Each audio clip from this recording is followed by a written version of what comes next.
Welcome to this LinkedIn Live broadcast on bidding and tendering. Today I'm speaking about the subject of frameworks to bid or not to bid. And that is a question, isn't it, with frameworks?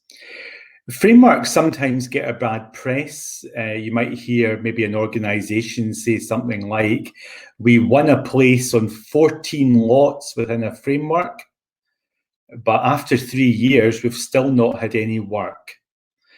So that can sometimes illustrate what is wrong with frameworks. It may illustrate that the bidder there didn't fully understand just what the real possibility of work was under this framework. Having said that, if they've won a place on 14 lots within the framework, they would certainly expect to get some work from it. So the question of how much work you get from framework appointments is something that you definitely need to think about and ask questions about. Ask whatever you need to find out before you submit a bid. Of course, the nature of frameworks is that, the framework providers, even themselves, may not always be able to say exactly how much work is going to come through a framework, but they would want to have some idea, and indeed should have some idea, before bringing this to the market. There's quite a panoply of framework providers out there. There's some organisations that are really public sector. They're perhaps owned by public sector bodies. There's other ones that are run on a not-for-profit basis, and there are other framework providers that are purely run for profit. Now, it doesn't mean necessarily that one is right and one is wrong, but you do want to look into how much work is going to be delivered through this framework. What clients do they have, and what commitments have been made about the work that is going to come through it. I'm going to take you through quite a bit of that today on the broadcast, and also happy to take any questions that come up as well. Please feel free to put them into the comments on this broadcast that we're doing, frameworks to bid or not to bid. Interestingly, CICA, the Civil Engineering Contractors Association, in 2019 published the results of a 1-year-long study that they had done with their client group into frameworks. And it had some very interesting statistics in them, which I think probably would resonate across many different sectors and many different contractors or suppliers, and their experiences, let's say the good, the bad and the ugly of being framework suppliers.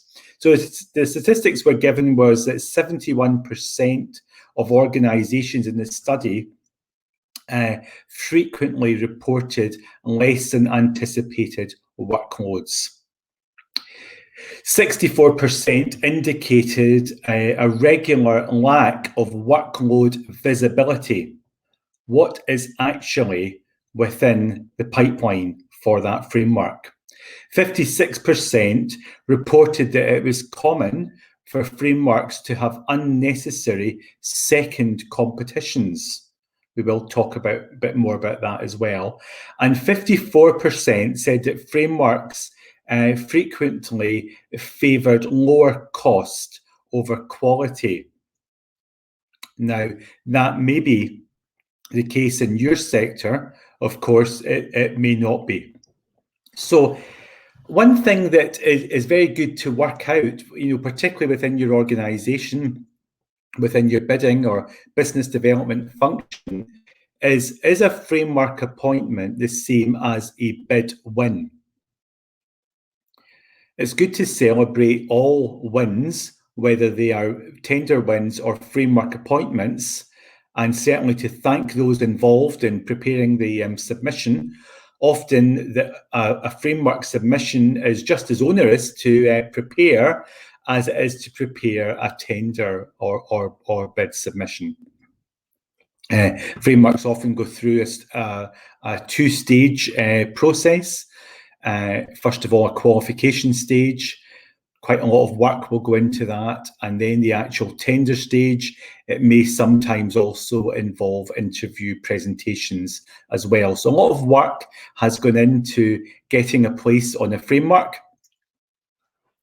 And also, as well as the work that's gone into getting a place in the framework, the organisation probably now, having successfully been appointed, will anticipate that work is going to come through the framework.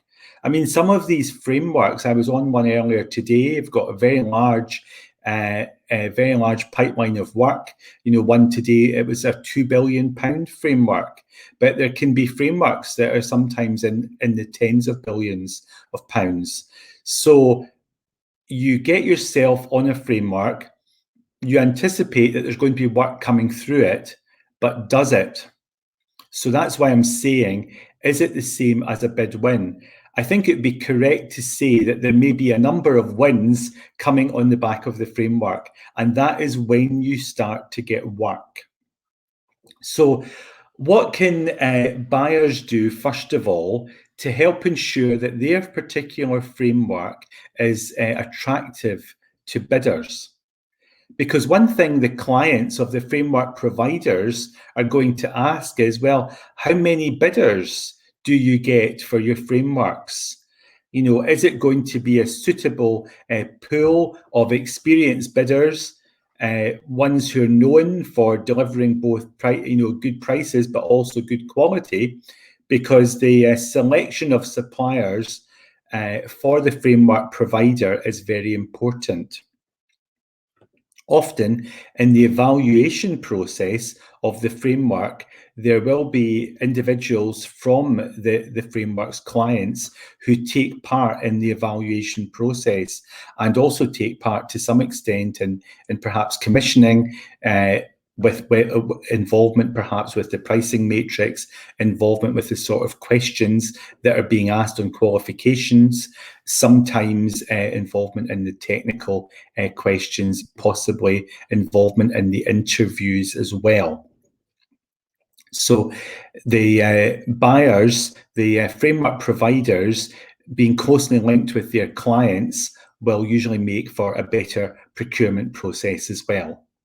So it's important that buyers have pre-market engagement with both their clients and also suppliers. Now, it could be that this particular framework is second, third, fourth generation framework. You've had these frameworks already, you've got one in place, you've got suppliers on it, you've got clients buying through it. So what are their experiences? So the framework providers want to capture these experiences in market engagement.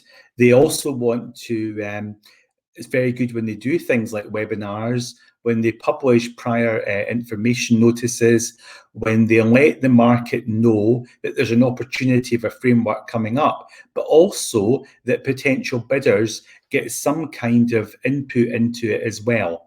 Because getting your voice heard, it may be that you don't get everything you want out of it, but maybe some of the things do come through for you. So that will obviously make it more likely to be a framework that bidders are happy to work with. Be very clear as well on what the price quality split is as well that you're looking for on the framework, because that is going to influence to some extent the bidders and the choices that they are going to make over whether this particular framework meets what they are looking for. They are definitely going to want to understand your pipeline. So giving as much clarity as you can about the pipeline. So a framework that says, well, for example, any public sector, organisation in the whole of the UK, or any housing association or any charity can use this framework whenever they want. Well, that on the face of it sounds really good, and it'd be a great appointment to get if you could win a place on that framework.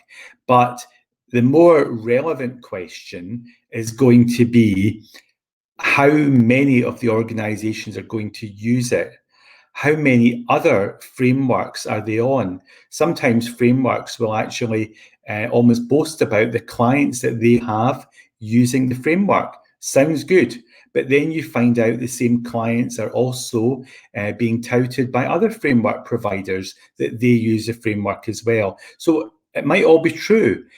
So maybe they are all, the same client is going to use a number of different frameworks for the same goods or services. Well, if that's the case, you're not going to get all of their spend in your particular area, even if you were the number one ranked on the framework. That then brings me to the actual rankings and the call-offs as well. So some frameworks are the successful contractor, the one who's appointed in first place, usually on that mix of quality and price evaluation, the most economically advantageous tender, for example. So the point here would obviously be to really focus on how the work that comes through this framework is going to be awarded. Is it all going to go to the top ranked supplier? Is it going to, perhaps sometimes we see frameworks that have got percentage allocations. So it might be that 60% goes to the top awarded and 20 or 30% go further down. So I forgot to turn my phone off. First time I've done a LinkedIn Live that I've forgotten to turn my phone off. So I'll do that just now. So we do see different ways of the work being allocated. It could be the framework has maybe 6 suppliers, and it's almost like they've been given a bit of an equal ranking because the projects are going to go in order. So first ranked is going to get the first project that comes up, and the second rank gets the second one, and so it goes on. Now, that type of framework, although it's not as good if you're the first ranked, it's almost like you might as well have been the 6th ranked, because maybe the particular project that comes up 6th is going to be even better than the one that came up first. Who knows? But at least you would know that you were going to get 1 in every 6 opportunities that come up through the framework. You are going to get it. Many of the frameworks, the work goes to the first ranked, and it's only by refusal if the first ranked doesn't perhaps have capacity or is not interested in that particular call-off, that it then goes on to the second or third. It would cascade down the way. You want to find out as well whether you have to accept the call-offs or direct awards, or whether in fact you can say no to them and they can then move on to one of the other suppliers. Of course, from a buyer's perspective, the framework provider, they're not going to want to have maybe the less valuable jobs under the framework just being turned down by everybody. So the chances are they're going to construct the framework in such a way that the suppliers would have to accept call-offs. Something else about frameworks is often that there's mini competition. So you win a place on the framework, and then after that, some of the work that comes out, so it might be, for example, that work below a certain value all goes to the first ranked supplier, but works above a certain value, well, they go out to mini tender competitions. These mini tender competitions would typically be decided around price, although sometimes they may have a quality element to them as well. But usually the quality element has been satisfied via the framework submission, the original bid to win the place on the framework, although it may be that there could be a quality aspect to it because there is something particularly maybe a little bit different here now. So they really want to find out what each bidder's potential solution is, and they may actually use a price quality marking split in the mini tender competition that was maybe the same as what they used originally. However, it may actually not be. It may be different. So again, you'd want to look, for example, when you're deciding whether to bid a particular framework, you'd want to look at, well, what are the rules going to be around call-offs or mini tender competitions? It might be that they say, well, everything's going to go out in a mini tender competition and everything's going to be 100% price. So my goodness, maybe originally the framework was something like 60 or 70% quality. And that might have been the reason that you decided to go for it. But now you find out that the devil's in the detail, and actually a lot of the call-offs are going to be mainly price focused. So you do need to watch out for things like that as well. From the framework provider's perspective as well, what they would be wanting to look for, especially in the public sector, they want to look for small, medium enterprises and opportunities for smaller businesses and perhaps local businesses to get some work. Now, of course, the public sector procurement rules mean you cannot discriminate in favour of local bidders, but there are things that you can do, perhaps around social value commitments, etc., to try to make sure that the local pound is preserved as much as possible, that opportunities are given to small, medium enterprises. So, for example, in some of the very large frameworks, like one I was on earlier today, a very large construction framework, it may not be possible to appoint very small businesses to a framework that is for high value contracts. However, the provisions within that framework will be looking for, well, what is being done with small, medium enterprises? What opportunities are there within the supply chain, within subcontractors, etc.?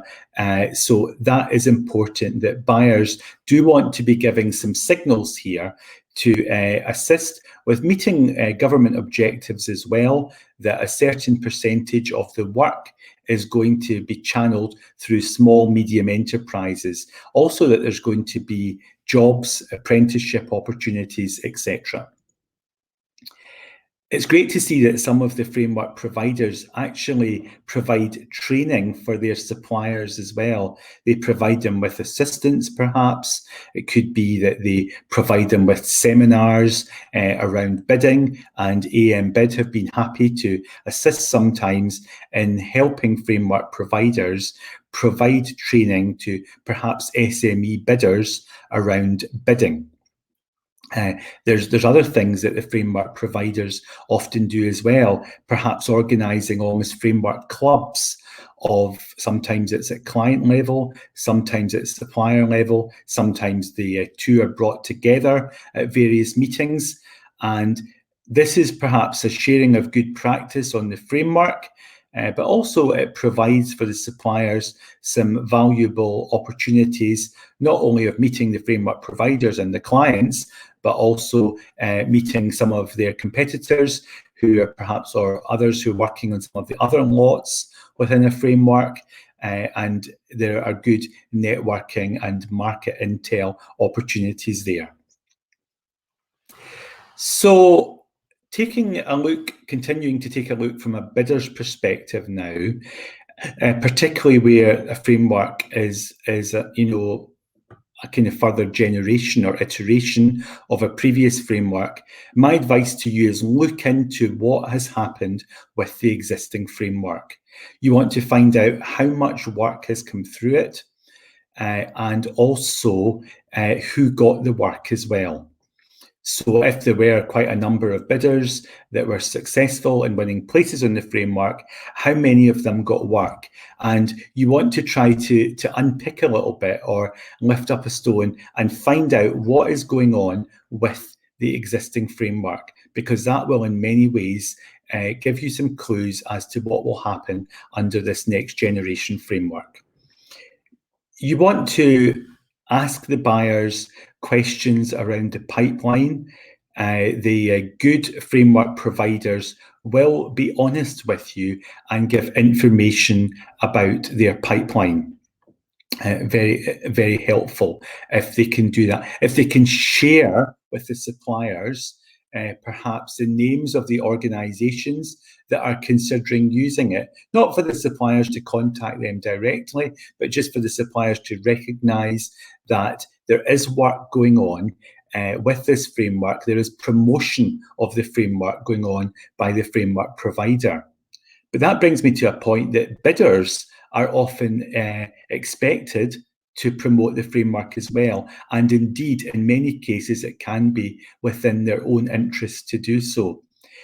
Being on a framework, particularly one that there's a direct award from, that, for example, a public sector client can just use that framework to appoint one of the suppliers who are on it, as long as there is some kind of audit trail to that, then that can give you a bit of a hunting license as a supplier organisation. You can actually promote the fact that you are on a framework, that there's been a proper procurement process to put you on the framework, there's been a due diligence process, and that there is now a legally compliant process for a public sector client to appoint you to some work.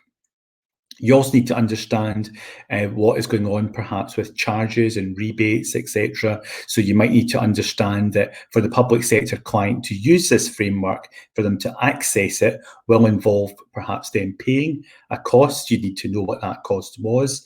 And sometimes the costs actually come from the suppliers, that you've got a certain percentage that you have to pay to the framework provider. And sometimes that's distributed among maybe some of the clients, or is distributed to good causes, etc. You need to be clear about what the costs are.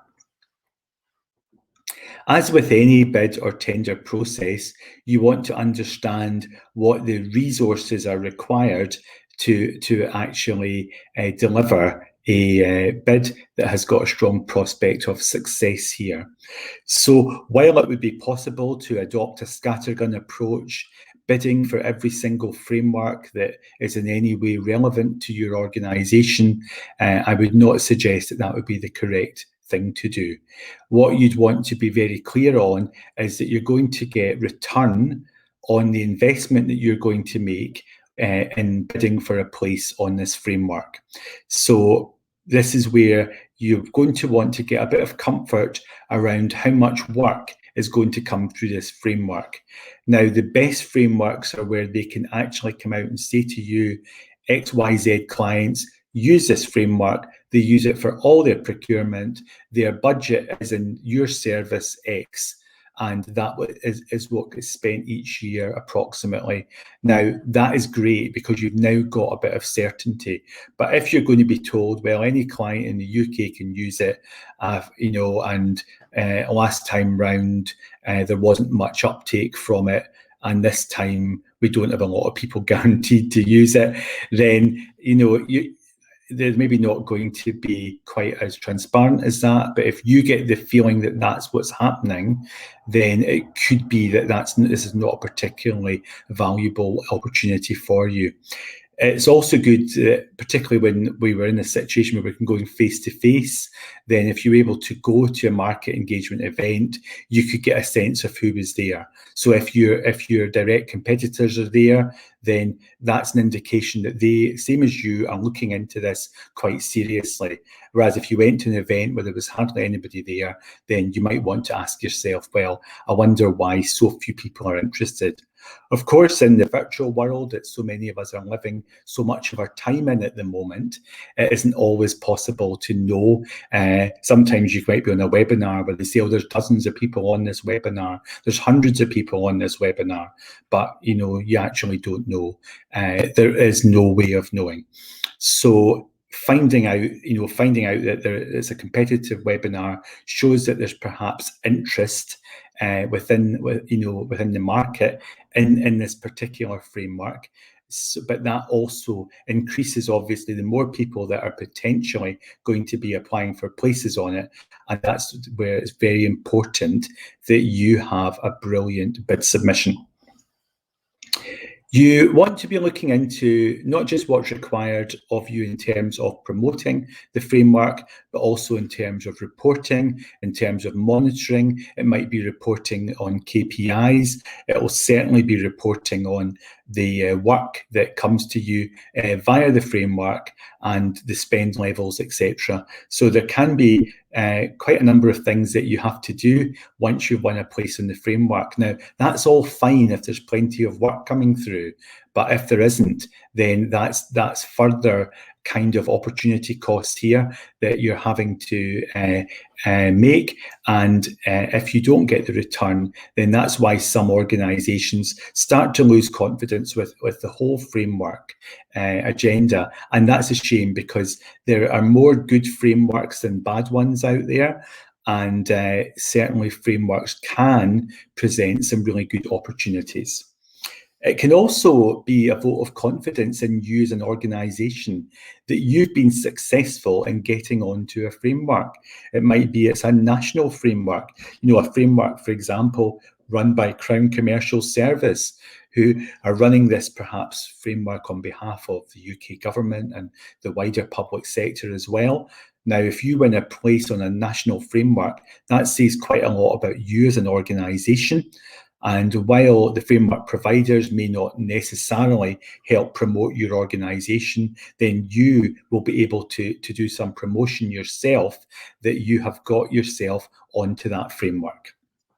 Now, I mentioned CICA at the start, the Civil Engineering Contractors Association, that they had done a year-long study into frameworks, and they had identified, as I mentioned at the head of this broadcast, that 71% of their suppliers frequently reported less than anticipated workloads coming through frameworks, that 64% indicated lack of regular visibility about the pipeline of work coming under the framework. 56% reported that sometimes the frameworks had unnecessary second competitions, and 54% said the frameworks frequently seemed to prioritise cost over quality. So that was, let's say, some of the negative experiences that some organisations have had. And it was perhaps summed up by somebody who said, we got appointed on 14 lots on the framework, but never got a single piece of work across a 3-year period. So that, as I say, the good, the bad and the ugly, that's maybe the ugly of a framework where it promised so much. It sounds great to be appointed to 14 lots on a framework, but if you don't get any work coming out the other end, then it's probably cost you a lot of money and a lot of time and effort to actually be on the framework, maybe even promoting it and getting nothing at the other end. So what can help you decide whether to bid? Well, it's important that frameworks and framework providers are as clear as possible in when they publish the opportunities and in the documentation that goes along with that they are as clear as possible about the levels of work that are going to come through the framework. They can do this, of course, if they've got an existing framework for the same goods or services, by referring to what has gone before, as that can often be quite a good pointer as to what's coming ahead. Frameworks, of course, from the buyer's perspective, can also sometimes save them money, and that's one of the reasons why they do this. And it could be that as public sector organisations continue to be more and more cost pressured, they may look to frameworks as a way of reducing procurement spend. So therefore, procurement, you may be wanting to consider that this is an opportunity from a procurement perspective to perhaps get some savings. It also, as well, it gives procurement other benefits as well, because usually there might be a number of suppliers, or reserve suppliers at least, appointed through a framework. So it gives you some more flexibility, and also assists if, for example, the framework who's framework provider who's in the first ranked position, the supplier there, is perhaps no longer able to deliver or able to deliver all of what you're looking for. So a framework can be a good route for helping to secure the work that you need to get done. It would be great if as much transparency and visibility could be given as possible, and that will certainly help promote frameworks as being something that bidders are wanting to engage with and perhaps wanting to get more into. So in summary, you want to be thinking about choosing your frameworks wisely. I've noticed I've had 1 or 2 questions coming in. What percentage of buyers are using frameworks know what they're doing? Well, that is a very good question. Do they fully understand what is involved with the framework and what responsibilities they have as a buyer? You're going to usually have a number of different stakeholders here. You might have the framework provider. Sometimes they are a separate organisation to the client organisation.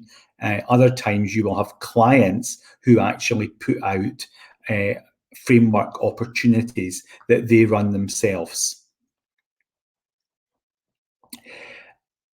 Definitely, it's very good to promote that you have won a place on a framework. That is something that organisations should be able to do, to say that they've won a place on a framework. And then after that, it's obviously going to be up to clients what they do, up to the framework providers, how they use the information, how they actually award via the framework. But definitely there can be lots of opportunities for suppliers here. So in summary, you need to monitor your results, measure what's happening with the frameworks that you're on. Do not think of rebidding frameworks that you've got nothing from before, unless perhaps you didn't get anything from it because you were lower ranked and the work was actually going to the higher ranked suppliers. That might be a case where you bring in a bid specialist to assist you to help you to get that higher place on the framework. So hopefully you found this discussion of frameworks helpful, and I look forward to seeing you on further LinkedIn Live broadcasts. I'm doing one tomorrow at 12 noon. That's Wednesday, the 12th of August. And the one that I'm doing tomorrow is developing high quality social value responses. So thank you very much. There's a few comments come in just at the end here. So what I'm going to do is pick up with these individuals. Thanks.